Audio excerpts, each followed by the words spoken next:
Okay, students, wish you are fine. Today we're gonna talk about basic concepts. और आज का भी हमारा टॉपिक जो है वो एक बड़ा ख़ास टॉपिक है जिस पे हम बात करेंगे मोलर वॉल्यूम पे। मोलर वॉल्यूम जो है that is something like a mole of a gas contain a specific volume. ठीक है, तो आप कह सकते हैं कि एक मोल अगर हमारे पास गैस होगी तो उसका क्या वॉल्यूम होगा। And what I am talking around here is that कि जो भी कोई गैस होती है राइट उसका एक ख़ास वॉल्यूम जो है वो होता है। जैसे फॉर एग्जांपल आप कह सकते हैं कि मीथेन गैस है राइट। मीथेन गैस जो आप सबके घरों में आ रही है, इसका जो मोलर मास है that is something like carbon 12 and 4 16 gram right. अब 16 ग्राम कंटेन 1 मोल mass, ठीक है, and it contain 6.02 into 10 raised to the power 23 particles of methane molecules, right? And what I'm talking around here is that it contain 22.414 decimeter cube of volume. अच्छा, मैं आपको एक और बात बता देता हूँ कि अगर हमारे पास लेट्स से दैट एक और गैस है, लेट्स से हाइड्रोजन गैस है, ठीक है। Let me just do it with the red right. हमारे पास जो है हाइड्रोजन गैस है। हाइड्रोजन गैस का जो मास है दैट इज़ 2 ग्राम और it contain 1 mole in 2 grams and it contain 6.02 into 10 raised to the power 23 particles right. और इन पार्टिकल्स में यू कैन से दैट अगर ये पार्टिकल्स की तादाद आ गई है तो इस गैस का भी वॉल्यूम जो है वो 414 डेसीमीटर क्यूब है। जैसे मास कोई भी हो राइट, मास का फैक्टर कोई भी हो, लेकिन उसमें आप देख रहे हैं पार्टिकल्स सेम है। अगर पार्टिकल्स जो हैं वो सेम है तो इसका मतलब है कि उनका जो वॉल्यूम है वो भी सेम होगा। साइंटिस्ट आर सेइंग दैट अगर कोई गैस ये वॉल्यूम रखती है तो उसका बिहेवियर आइडियल होना चाहिए। और ये आइडियल बिहेवियर के लिए यू कैन से दैट कि हम चैप्टर नंबर 3 के अंदर जो है पढ़ेंगे कि आइडियल बिहेवियर कैसे गैसेस शो करती हैं, यानी वो आइडियल कैसे होती हैं। तो अभी के टॉपिक में मैंने आपको कोशिश की है कि मैं आपको बताऊं कि मोलर वॉल्यूम जो है वो क्या होता है राइट। और let me tell you one more thing, एक ये लफ्ज़ लिखा हुआ आता है that is standard temperature and pressure. Standard pressure is something like 1 atm, standard temperature is something like 25 degree Celsius. ठीक है, तो ये दोनों चीज़ें जो हैं आपने काउंटेबिलिटी में रखनी है। यानी किसी भी गैस का वॉल्यूम अगर ये है तो वो स्टैंडर्ड टेम्परेचर प्रेशर पे है और उसमें पार्टिकल्स की तादाद एवोगैड्रोस नंबर होनी चाहिए, यानी उसके पार्टिकल्स का अगर आपको मास पता है तो देन आप डिटरमिन कर सकते हैं, मोलर मास पता डिटरमिन कर सकते हैं उसका वॉल्यूम क्या है। यानी वॉल्यूम भी एक कांस्टेंट वैल्यू है, यानी इसको आप चेंज नहीं कर सकते। लेट्स से दैट कि मीथेन गैस का मॉलिक्यूल साइज़ में बड़ा है और हाइड्रोजन गैस का मॉलिक्यूल जो है वो साइज़ में छोटा है, लेकिन चूंकि दोनों की मॉलिक्यूल्स की तादाद बराबर है तो वॉल्यूम का साइज़ ऑफ अ मॉलिक्यूल से कोई ताल्लुक़ नहीं है। अगर जो मॉलिक्यूल्स हैं वो एवोगैड्रो नंबर्स के लिहाज से होंगे तो दोनों का वॉल्यूम जो है वो सेम होगा, ये लॉ है right. So that is called as molar volume. And इससे अभी नेक्स्ट लेक्चर में हम इसी से रिलेटेड एक एग्जांपल करेंगे and will make you sure कि आपको ये मोलर वॉल्यूम का टॉपिक वहाँ से भी टोटली क्लियर हो। So thank you so much for this time. So students, there we are with the example. और इसमें जो है हम अब एक प्रॉब्लम को सॉर्ट आउट करने की कोशिश करते हैं, ठीक है। और इसमें जानते हैं कि मोलर वॉल्यूम से लेकर अगर आपको कोई प्रॉब्लम मिलती है, यानी लेट्स से दैट कि अगर आपको मोलर वॉल्यूम का अंदाज़ा होता है तो उससे आप किसी भी कंपाउंड का मोलर मास कैलकुलेट कर सकते हैं, ठीक है। यानी कि मोलर वॉल्यूम से मोलर मास की तरफ हम आएंगे।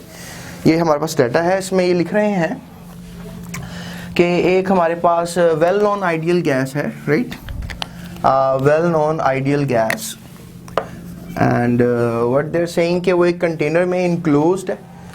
सो let me draw the piston over here. ये हमारे पास एक पिस्टन है, ठीक है, एंड इट्स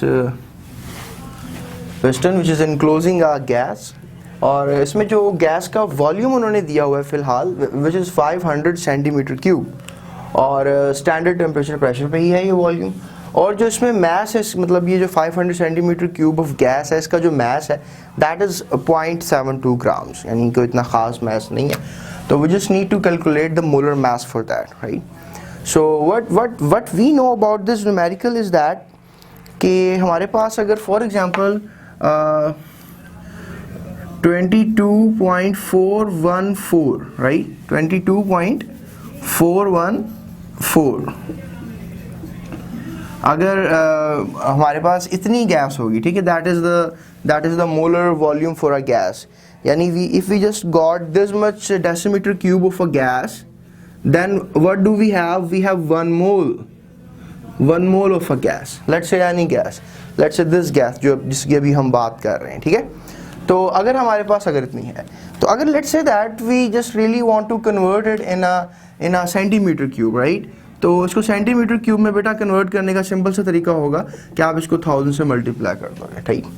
तो if you multiply this thing with 1000, तो then you will come to know about this, it's something like 22.414 centimetre cube, right. Decimetre को सेंटीमीटर में कर दिया हमने, ठीक है, यानी अब इतनी सेंटीमीटर क्यूब गैस है तो फिर डेफिनेटली इसका भी वॉल्यूम वही है, ठीक है। अब इसमें नेक्स्ट क्या है, अब इसमें नेक्स्ट ये है कि if you want to create 1 centimetre over here, तो फिर आप इस इंटीजर्स को यहाँ पे डिविडेंड बना देंगे, ठीक है। So what do you get in the end, 1 centimetre cube of gas is equals to 1 over 22 point is not there now, right, 414 centimeter cube, right, so you just more per centimeter cube is there। अगर अब आपने total इसका जो volume है वो 500 centimetre cube करना है, तो you gonna multiply 500 on both sides, ठीक है, मल्टीप्लाई 500 ऑन बोथ साइड्स। आप 500 को दोनों तरफ जो है वो क्या कर दोगे, मल्टीप्लाई कर दोगे। If you will do that, तो 500 multiplied by 1 centimetre cube is equals to 1 over 22.414 into 500, right.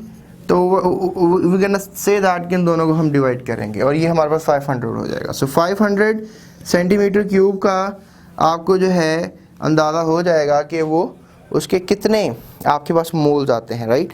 You just need to know about the moles for that. I'm going to say 8 centimeter cube around here.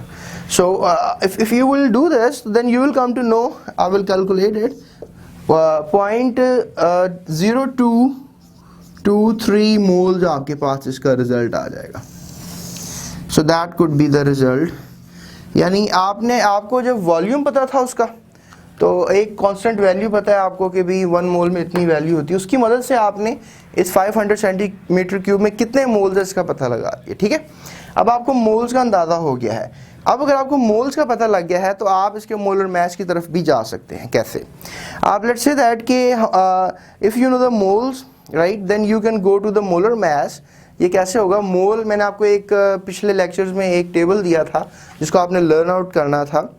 उसमें ये था कि if you know the mole then you can know the known mass, right, and you can just go for the molar mass even for that compound, ठीक है। तो इसमें हम कैसे करेंगे, हम वी नो दैट के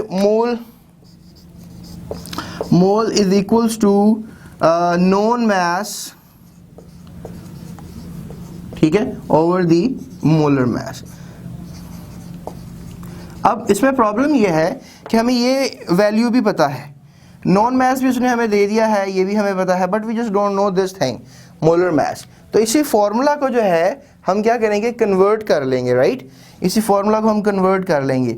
इस वैल्यू को उठा के मैं इधर ले आता हूँ, मोल को उठा के मैं डिविडेंड बना देता हूँ, ठीक है, क्रॉस मल्टीप्लिकेशन कर देते हैं। So molar mass over the क्या हो जाएगा, मोल, right.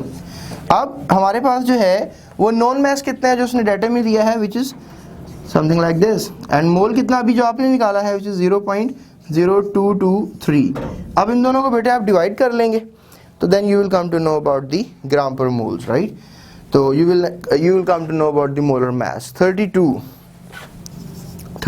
Gram per mole. So that is the answer, right. 32 mass आप खुद सोचें किसका होता है, हाँ, यस, इस सिलेंडर में जो आइडियल गैस है दैट इज ऑक्सीजन गैस, क्योंकि ऑक्सीजन गैस का जो है वो मोलर मास 32 ग्राम्स होता है। So I really wish you are getting something out of it, और आपको समझ में आ रहा है कि मोलर वॉल्यूम का इस्तेमाल करके आप किसी गैस का मोलर मास कैलकुलेट कर सकती हैं। ठीक है, सो नेक्स्ट लेक्चर में हम बात करेंगे स्टैच्यूमेट्रिकल कैलकुलेशंस की, स्टैच्यूमेट्री की, और आपको बताएंगे स्टैच्यूमेट्री क्या होती है। ठीक है, thank you so much for this time.